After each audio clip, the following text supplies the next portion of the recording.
అండి ఇగో మనం బచ్చాలు చేసుకుంటాను. ఇగో పావు కిలో పప్పు, శనగపప్పు ఇట్లా ఉడకబెట్టుకోవాలి మెత్తగా. మెత్తగా ఉడకబెట్టుకోవాలి. మెత్తగా ఉడకబెట్టుకున్నాక ఇప్పుడు మనం పావు కిలో బెల్లం వేసుకున్నాం కదా, ఈ బెల్లాన్ని పాకం పడదాం. గ్యాస్ పెట్టుకొని సిమ్లో పెట్టుకోవాలి. సిమ్లో పెట్టుకొని ఈ బెల్లాన్ని మంచిగా పాకం పట్టుకోవాలి. ఈ పప్పు మెత్తగా గ్రైండర్ పట్టుకోవాలి. మంచిగా కరిగినాక కొంచెం కొద్దిగా కొన్ని గిన్నె నీళ్ళు పోసుకుంటే సరిపోతుంది. ఇట్లా పట్టి ఇలా ఇట్లా నీళ్ళు పోసి దీన్ని మంచిగా పాకం రావాలి. దించి కింద పెట్టుకుందాం. ఇట్లా వచ్చింది పాకం. ఇట్లా రావాలి. బెల్లం అంతా కరిగి ఇట్లా వచ్చినాక కొన్ని 2-3 యాలక్కాయలు వేసుకొని మనం పప్పు ఇట్లా పట్టుకున్నాం చూడు, మెత్తగా ఈ పప్పు నీళ్ళు వేసుకొని మంచిగా కలుపుకోవాలి.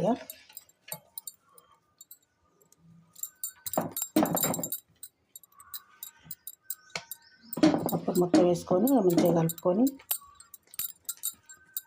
కొద్దిగా పదన ఉన్నట్టు అంటే మళ్ళీ పొయ్యిన పెట్టుకుంటే అయిపోతుంది, మొత్తం ఎగుతుంది నీరు. ఇక మనకు పూర్ణం ఇట్లా రావాలి.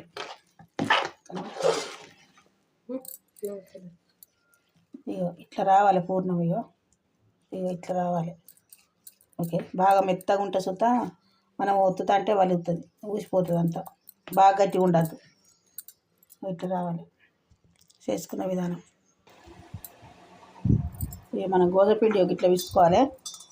కొంచెం మెత్తగా విసుకోవాలి. ఇట్లా మెత్తగా ఉండాలి పిండి.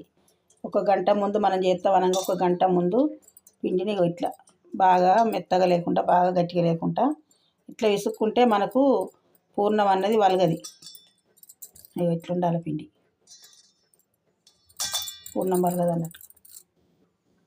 పిండి కొంచెం చేతి వేసుకొని కొంచెం వెలుపు అనుకోవాలి, ముద్ద అనుకొని ఇట్లా పూర్ణం పెట్టుకోవాలి. మనం ఇలా పూర్ణం పెట్టుకొని మలుచుకునే విధానం. మొత్తం ఓటికి మలవద్దు, గట్ల కొద్దిగా పడతట్టు గట్ల. ఈ పిండి తీసుకోవాలి. మళ్ళీ అట్లా తీసుకొని ఇట్లా రౌండ్గా అనుకోవాలి. మళ్ళీ ఇట్లా చేసి పెట్టుకున్నాం చూడు ముద్దలన్నీ. ఇక్కడ చూపెడతా.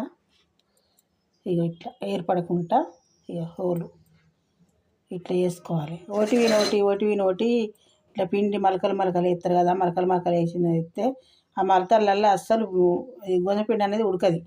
ఇట్లా రౌండ్గా చేసి పెట్టుకోవాలి. ఇట్లా చేసి పెట్టుకొని ఇప్పుడు ఒత్తుకునే విధానం. అట్లా పలుచగా ఒత్తుకోవాలి మంచిగా. పలగది పిండి. మనం పూర్ణం కొంచెం లూజ్ ఉంచుకోవాలి, గోధుమ పిండి కూడా లూజ్ ఉంచుకోవాలి.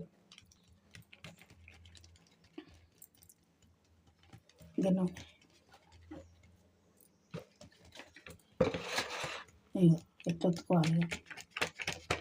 అట్లా ఒత్తుకున్నాం అనుకో, ఇక్కడ నిన్న వలిగింది అసలు ఎక్కడ వలగలేవా, మంచిగా వస్తుంది. అట్లా మనం పొయ్యి ముట్టించుకున్నాం. నూనె వేసుకున్నాం.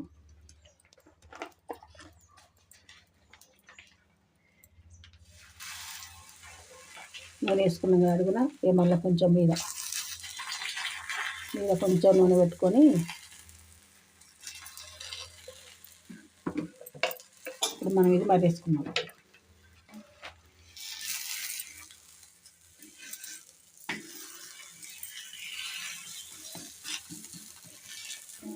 ఇట్లా వస్తుంది. పిండి బయటికి వెళ్ళలే, పూర్ణం బయటికి వెళ్ళలే.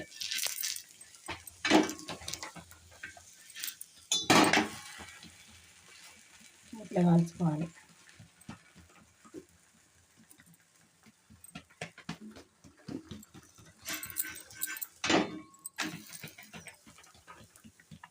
మీడియంలో పెట్టుకోవాలి. బాగా ఫుల్ పెడుతుంటే మాడిపోతుంది, కవర్ వాసన వస్తుంది. మీడియంలో పెట్టుకొని ఇట్లా మరేసుకోవాలి. మనం ఇట్లా కాలాలి. ఇట్లా కాలితే పిండి రాదు. పల్చగా ఒత్తుకోవాలి. ఇగో ఇట్లా ఇగో ఇట్లా పల్చగా ఒత్తుకోవాలి. ఇట్లా పల్చగా ఒత్తుకుంటే మనకు మంచి టేస్ట్ ఉంటాయి. బానకం ఎందుకు చూపెట్టినంటే మనకు 2 రోజులు ఉన్నా కానీ మంచిగా పిండి అప్ప బంక బంక రాదు. మన అందులోనే పిండి లేచి దంచుకుంటారు కొంతమంది, అట్లుంటే తెల్లార వరకే బంకలు జాయి ఖరాబ్ అవుతుంది.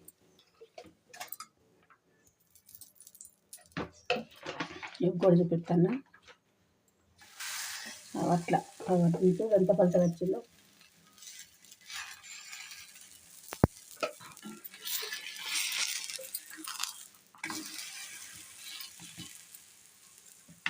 అన్నిట్లనే వేసుకున్నామా. బచ్చాలంటే రెడీ అయినాయి. బచ్చాలు రెడీ అయినాయండి. మా వీడియో కనుక నచ్చినట్టయితే నలుగురికి షేర్ చేయండి, లైక్ చేయండి, కామెంట్లో చెప్పండి ఎలా ఉన్నాయో.